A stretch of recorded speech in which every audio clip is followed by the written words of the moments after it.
شعور کا پہلا درجہ خاموش رہنے کی عادت، دوسرا درجہ بدتمیزی کا جواب نہ دینا، اور تیسرا درجہ بد اخلاقی کا جواب اخلاق سے دینا ہے۔ تھوڑی دیر قبرستان جا اور بولنے والوں کو خاموش دے۔ حسد انسان کو اس طرح کھا جاتا ہے جس طرح دیمک لکڑی کو کھا جاتی ہے۔ سچائی کے بہت سے راستے ہیں، مگر میں نے جو راستہ چنا وہ محبت کا ہے۔ موت کا ذائقہ سب نے چکھنا ہے، مگر زندگی کا ذائقہ کسی کسی کو نصیب ہوتا ہے۔ تیری داڑھی تیرے باپ پیدا ہوئی مگر سفید ہو گئی، اور تو ابھی تک ویسے کا ویسا کالا۔ منافق کبھی کسی کا دوست نہیں ہوتا۔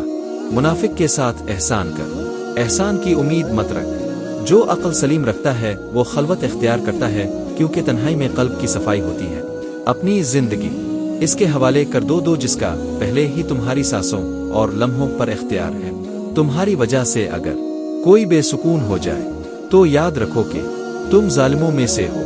انسان پر جب اچھا وقت آتا ہے تو بائبلنے والی چیزوں میں سب سے پہلے اپنی آقا ابا ہوتا ہے۔ کچھ ایسے بن جاؤ کہ تمہیں دیکھنے والے تمہاری تربیت کرنے والے کے حق میں دعائیں کرے۔ لوگوں کے دلوں میں اپنا مقام اس طرح بنو لو، مرجاف تو تمہارے لیے ڈاہ کرے اور زندہ رہو تو ملنے کی آرزو کرے۔